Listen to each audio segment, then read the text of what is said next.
It was me, Father Elias. I was the one who, in the dead of night, unleashed 30 years of swallowed faith and quiet shame in a single desperate kick against the sacred altar of my own church. The sharp, ugly crack of my shoe against the carved oak was the sound of my soul fracturing. It happened right beneath the small, unassuming statue of Mary I had hidden there myself, tucked away from the judging eyes of the world, and most especially from the judging eyes of my superiors. I was the one who kicked the image of Our Lady. Not in a fit of rage against her, but in a storm of hatred for myself. My name is Elias, and for 40 of my 62 years, I have been a priest. I've worn these vestments. I've celebrated the Mass. I've heard confessions in the dark, and I've preached from the pulpit, my voice echoing in the hallowed silence of God's house. Most people here, in this small, quiet parish, would describe me as steady, respected, perhaps a bit emotionally impenetrable. They see a man of God who is firm in his theology, who prefers the intellectual rigor of the Scriptures to the messy, sentimental expressions of faith. They see a man who built a wall around his heart so high and so thick that not even the light could get in. And for a long time I thought that was strength. I mistook rigidity for faith and silence for reverence. The truth is, I was a coward. I have spent decades suffocating the one part of my faith that ever felt truly real, truly my own, a deep, simple, and unwavering devotion to Mary. It started when I was a boy, watching my mother arrange wildflowers at the base of a small plaster statue in our home. For her, Mary wasn't a theological concept. She was a presence, a comfort, a mother. That's the faith that called me to the priesthood. But in the seminary and later in my ministry, I learned that this kind of faith was seen as unrefined. It was folk piety, the sentimental crutch for those who couldn't grasp the more complex academic truths of our religion. This idea was personified in my superior, Monsignor Richard Thompson. The Monsignor is not a bad man, but he is a pragmatic one. He speaks of faith in terms of strategic plans and parish growth. He measures spirituality in attendance numbers and the efficiency of our outreach programs. He would often scoff, not with malice, but with a kind of weary condescension at what he called the superstitions of a bygone era. A rosary in hand was, to him, a sign of a faith that hadn't evolved. A prayer to a saint was a distraction from the direct line to the Almighty, and any special reverence for Mary, well, that was the ultimate sign of a soft, sentimental mind, a weak heart.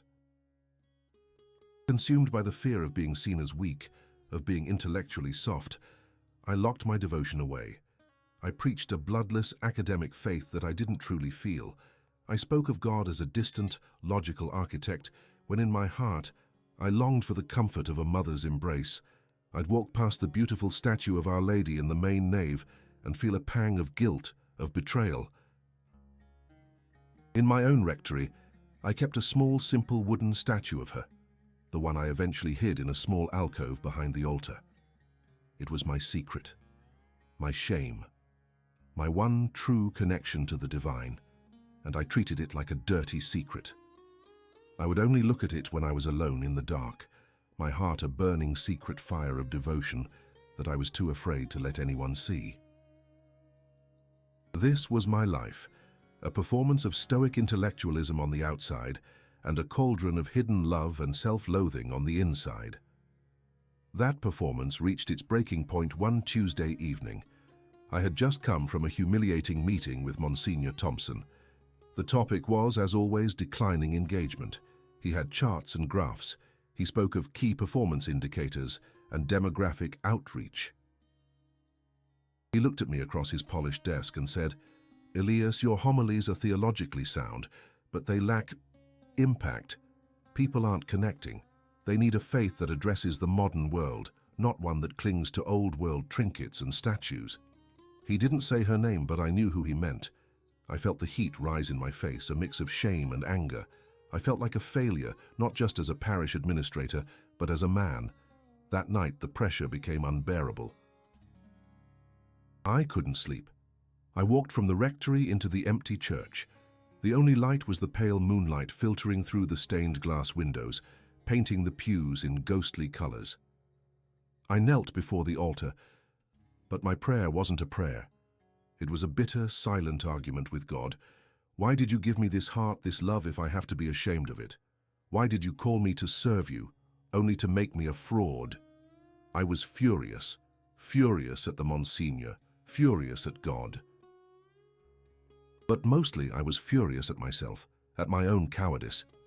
I stood up, my body trembling. I saw the corner of the altar where I'd hidden my small statue, and in an act of total, absolute self-loathing, I drew back my leg and kicked the wooden base with all my might. The sound echoed in the vast emptiness, a sickening crack, and I watched, horrified, as the small statue of Mary teetered on the edge, a silent witness to my desecration. This was the man I had become. A man so afraid of the world that he would defile the very thing he held most sacred. If this story, this confession, is already touching something in you, if you've ever felt like you've had to hide a part of who you are, then I ask you to please stay with me. Subscribe to the channel and like this video so that others who might be lost in their own darkness can find it. Turn on the notification bell, because the miracle that happened next is one you will not want to miss. And please let me know in the comments where you're watching from. It would mean the world to me to know where these words are reaching, to know that we are not alone in our silent chapels. In the ringing silence that followed the crack of my shoe against the altar, my breath caught in my chest. I stood there frozen, a vandal in my own sanctuary. The moonlight caught the small, simple face of the statue, teetering on the edge of its hidden shelf. It didn't fall. Just wobbled there, a silent wooden accusation. And in that moment I felt a coldness spread through me that had nothing to do with the night air. It was the cold of a tomb. I had not just kicked a piece of wood. I had kicked the door to my own heart shut, and I was now locked inside the suffocating darkness of my own making. I quickly, shamefully, reached out and pushed the statue back into its place, my hand trembling so badly I could barely control it. My touch felt like a violation. I turned and fled the church, not walking but stumbling, like a man escaping the scene of a terrible crime. The days that followed were a special kind of hell. On the outside, nothing changed. I was still Father Elias. I woke. I prayed the liturgy of the hours, the words feeling like sand in my mouth. I met with the parish council. I visited the sick. I went through the motions of a life dedicated to God, but I was a ghost haunting my own body. The most agonizing part was the Mass. Standing at that same altar, the altar I had defiled, I would raise the host and my hands would shake.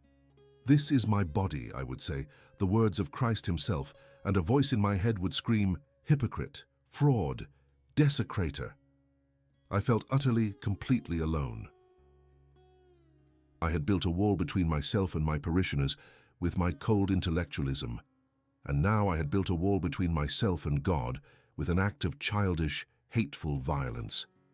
I tried to pray. I truly did. I would go into my study at night, close the door, and pull out the rosary my mother had given me, its worn wooden beads cool against my feverish skin. I would begin the prayers, the familiar cadence that had once been a river of peace.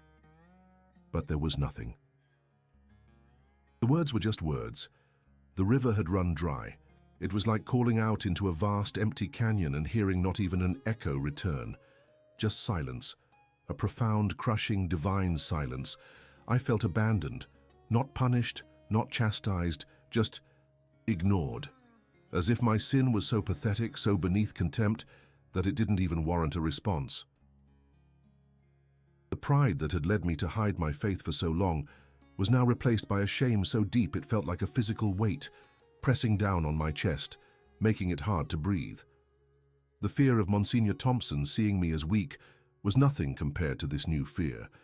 The fear that I had finally succeeded in making myself invisible to God, that I had severed the last thread, and now I was simply adrift in an endless, meaningless void.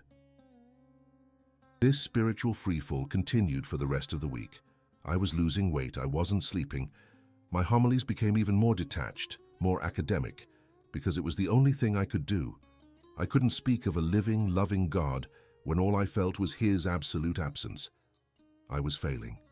Failing my parish, failing my vocation, failing the boy I once was who looked at a statue of Mary and felt nothing but love. I was at the bottom of a pit so deep I couldn't even see the light anymore. And then came Sunday, the day of reckoning, the day the silence was finally broken, not by a whisper, but by a thunderclap. I was in the sacristy, preparing for the 10 o'clock Mass. It was a small, quiet room, smelling of old wood, beeswax, and the faint, sweet scent of incense that clung to everything. I was going through the ritual of vesting, a ritual I had performed thousands of times. The alb, the cincture, the stole, each garment was meant to be a prayer, a preparation to enter into the mystery, but for me, it just felt like putting on a costume for a part I no longer knew how to play. I reached for the heavy green chasuble, my mind a swirling chaos of self-loathing and despair, and that's when I heard it, a sound from above. A high, sharp, metallic groan, the sound of old metal giving way. I looked up. High on a stone shelf near the ceiling sat a row of heavy, ornate brass candelabras, the ones we only used for Christmas and Easter. They were thick, solid, each one weighing at least 40 pounds. And I watched, in a strange, slow-motion horror, as one of them sheared away from its anchor. The screw, rusted through over decades of dampness and neglect, had finally failed. The candelabra tipped, hung in the air for a fraction of a second, and then plunged directly toward me. There was no time to move, no time to even cry out. There was only the glint of polished brass falling through the dusty air, a golden missile aimed right at my head. In that split second, I knew I was about to die. And my only thought was, this is it. This is my judgment. That single moment, suspended between the sound of breaking metal and the inevitable impact, changed everything. If you have ever felt that kind of deafening silence from heaven, if you've ever felt so lost that you thought you were completely alone, please hit that like button and make sure you've turned on the notification bell, because you will not believe what I saw in the instant before that candelabra met the floor. In that split second, I knew I was about to die, and my only thought was, this is it. This is my judgment. But death didn't come. Time did not stop in the way you read about in books, where everything freezes like a photograph. It was far stranger than that. It stretched. It became thick, like honey, and the deafening groan of the metal became a low, sustained hum that vibrated in my bones.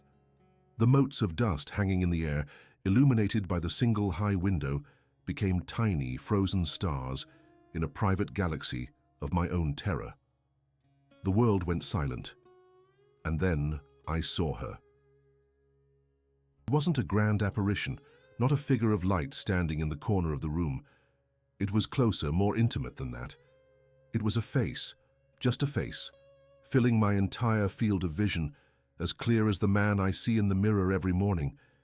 It was the face from my hidden statue, from the holy cards of my childhood, from the deepest, most secret corners of my heart. It was Mary. And the look on her face, it will be etched onto my soul for eternity. There was no anger, no wrath, no divine retribution for the man who had kicked her image. There was only sadness, a profound, heartbreaking sadness, so deep it felt like an ocean, and it was aimed directly at me. It wasn't the sadness of a queen whose honor had been offended. It was the sorrow of a mother watching her child tear himself apart, the grief of a parent who sees their son consumed by a self-hatred so profound he would rather destroy himself than accept love. He didn't speak a word, but her eyes said everything. The question in them was not, "How could you do this to me?" It was, "Elias, my son, why do you do this to yourself? Why do you carry this pain alone?" In that gaze, I saw my entire life reflected back at me. I saw the little boy kneeling beside his mother, full of simple love. I saw the young seminarian, eager but afraid. I saw the priest building his walls, brick by prideful brick. I saw the lonely old man raging in the dark. She saw it all. She saw the pathetic fraud I had become, and she wasn't angry.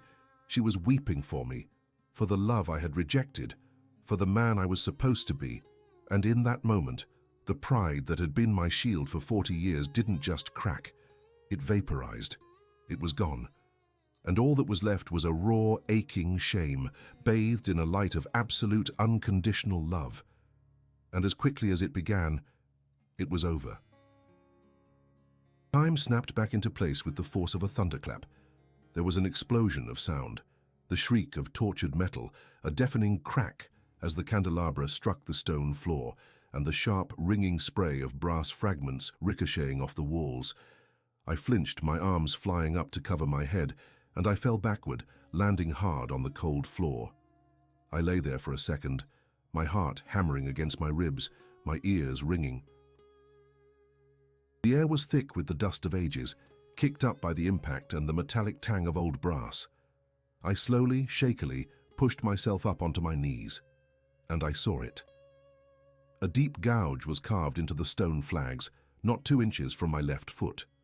The candelabra, a solid 40-pound instrument of death, had not just fallen, it had shattered as if struck by a giant's hammer.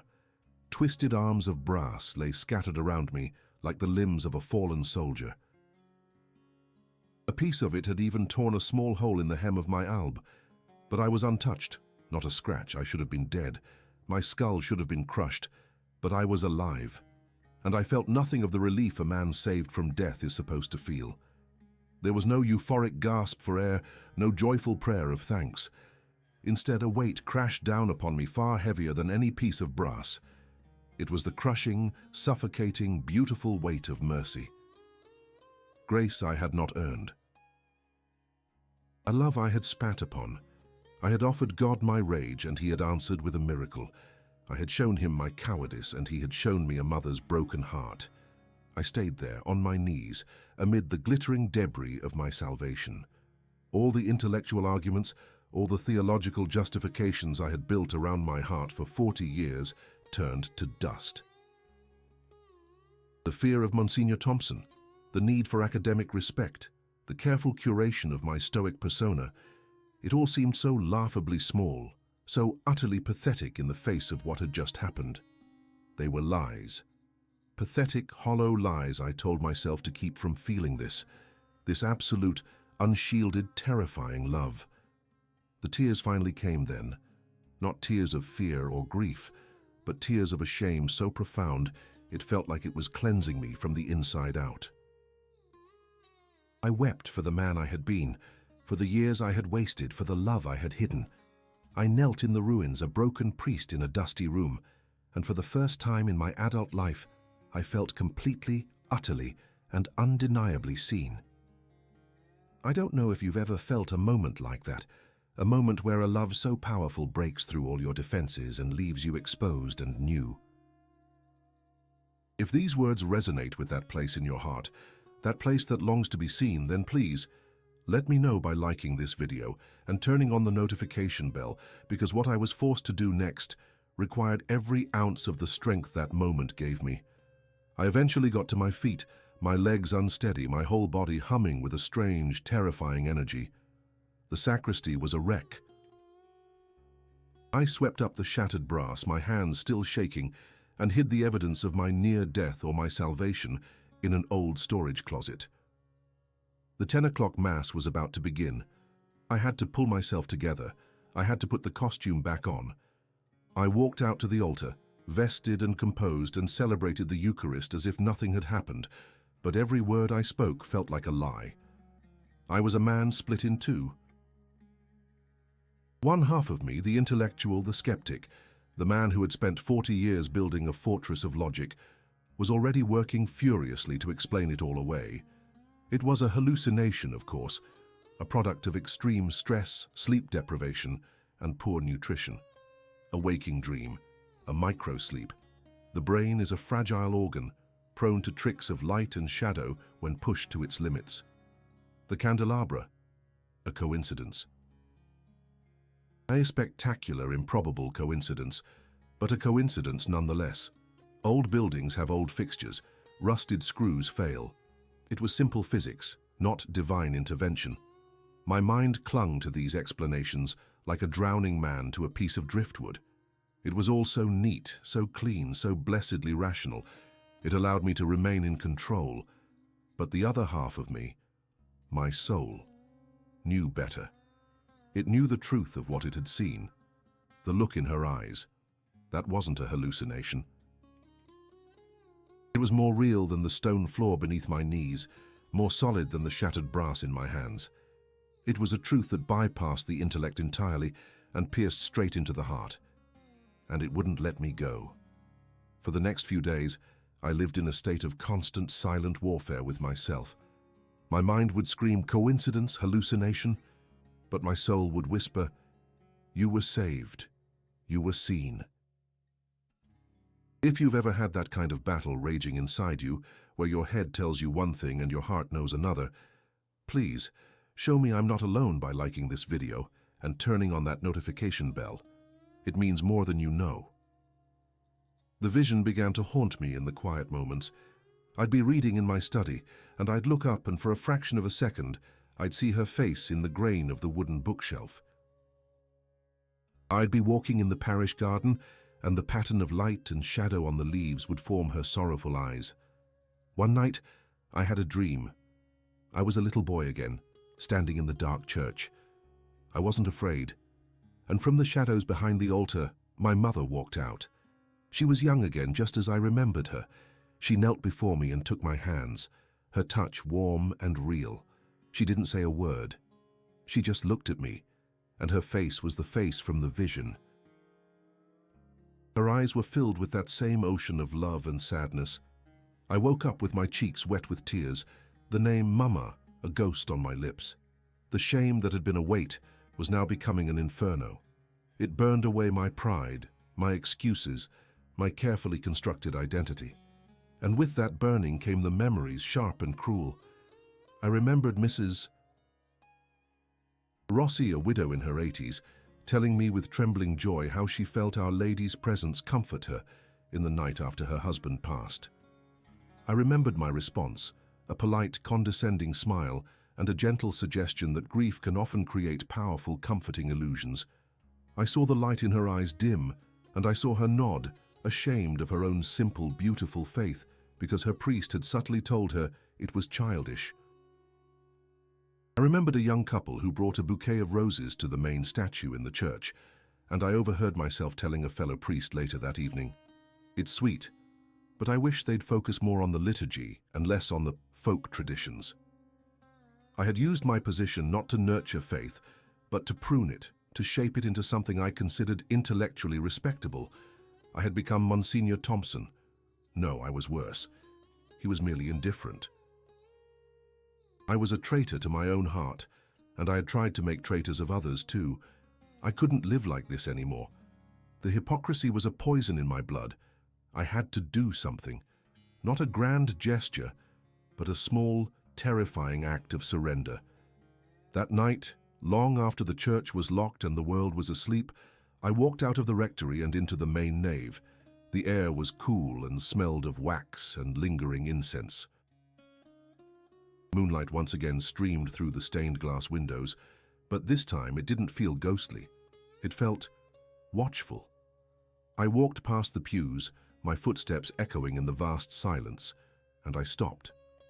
I stood before the main statue of Our Lady, the one I had ignored and disdained for so long. She was carved from white marble, her hands open in a gesture of welcome, her head tilted slightly, a gentle, serene smile on her lips. It was beautiful. I had never let myself truly see it before. My mind was still fighting. "It's just marble, Elias, a piece of carved stone. It has no power." But I wasn't listening to my mind anymore. I slowly, hesitantly, lowered myself to my knees on the cold stone floor. The movement felt foreign, like my body was relearning a long-forgotten language. I knelt there for a long time, my head bowed, my eyes closed. I didn't know how to pray. The formal words felt hollow, so I just knelt. I offered God the only thing I had left, my broken, silent, ashamed self. And then I looked up. I looked into the marble face of the statue, and in the play of moonlight and shadow, I saw her again. The face from the vision, the eyes of my mother, the sorrow, the love, the question, why do you hurt yourself so? My breath hitched in my throat.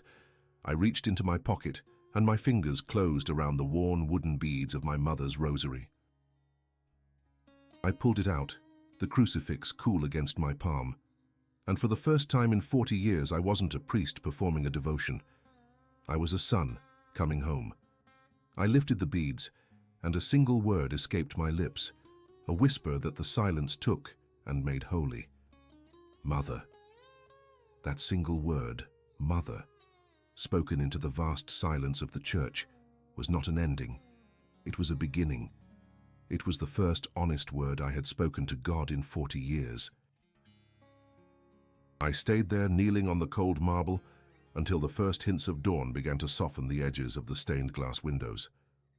I didn't leave the church that night as the same man who had entered it.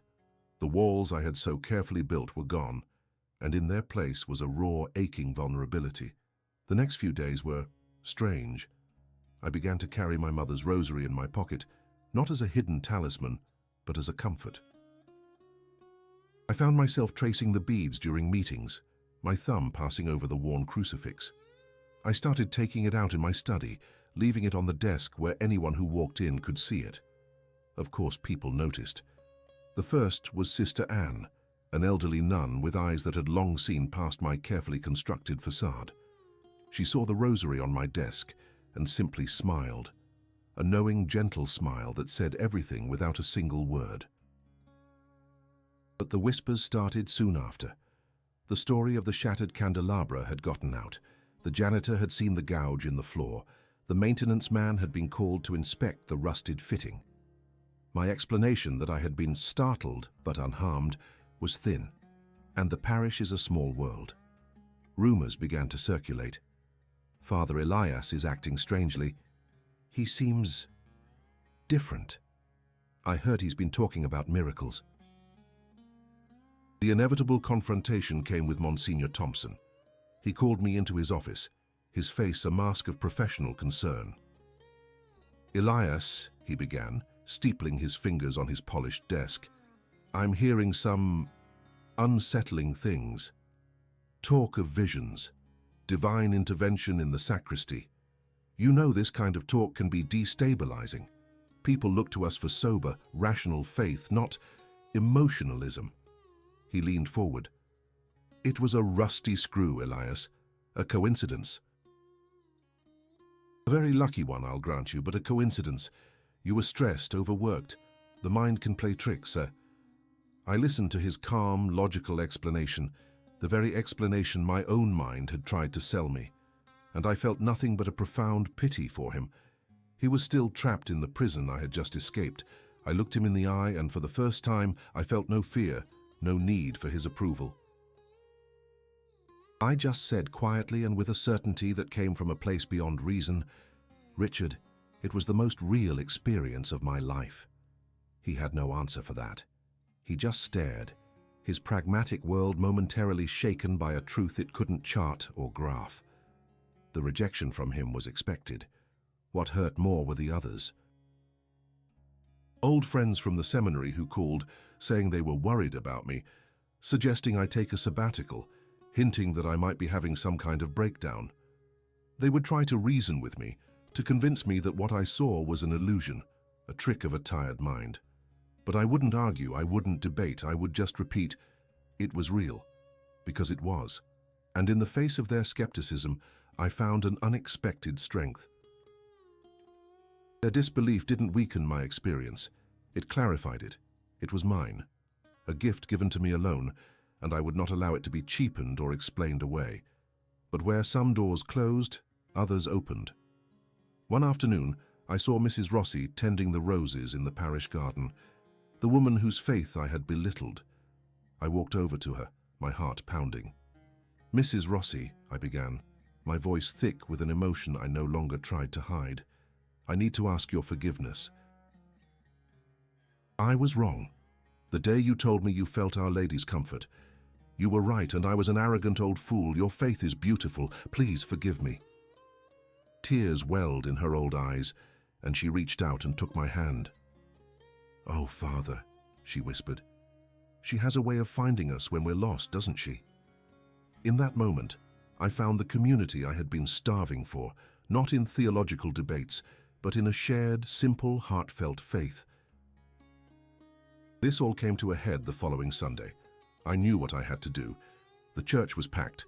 I could see Mrs. Rossi in her usual pew and Sister Anne, and in the front row, looking stern and expectant, was Monsignor Thompson himself. I walked to the pulpit, the prepared notes for my homily feeling like a foreign object in my hand. I looked out at the faces of my parishioners, the people I had kept at arm's length for decades. I took a deep breath, set the papers aside, and gripped the edges of the pulpit. "My dear friends," I began, my voice cracking just slightly, "I do not have a homily for you today. Instead, I have a confession." A hush fell over the church. "For 40 years, I continued, I have been a coward. I have preached a faith of the mind because I was terrified of the faith of the heart. I mocked and dismissed the simple, beautiful devotions that many of you hold dear. The rosaries, the statues, the love for our Blessed Mother.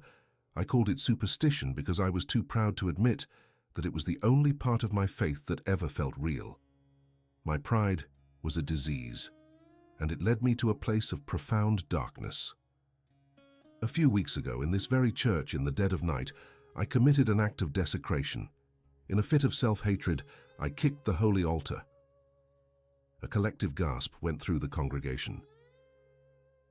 I was at the bottom of a pit of my own making, and it was there that I was shown a mercy I did not deserve. I told them everything: the falling candelabra, the vision of her face, the sorrow in her eyes, the grace that shattered me and saved me. The very thing I rejected, I said, my voice thick with tears, the love of a mother that I deemed unsophisticated. That is what lifted me from the floor. I stand before you today not as a scholar, but as a beggar, a child who has been found, and I ask for your forgiveness for every time my pride made you feel that your faith was small. The silence in the church was absolute. It was not a silence of judgment, but of awe, of recognition. I looked out and saw tears on faces throughout the pews. I had offered them my brokenness, and in return, they were offering me their love. My transformation wasn't about changing my religion, it was about finally, truly finding it. It was about my heart changing, my eyes opening to a mercy that turns the stone of pride into the fertile soil of humility, that turns bitter rebellion into a living, breathing faith. If this story of a heart being broken open to grace has touched something in your own heart, if you believe that no one is too lost to be found, then please help this message of hope reach others. Like this video, and be sure to turn on the notification bell so you don't miss what we share next. And I ask you, from the bottom of my now unshielded heart, to leave a comment below. Tell me where you are watching from, or simply type Amen if you believe in the power of mercy to change a life. Let's create a community right here, a testament to the love that refuses to let us go, even when we try to run.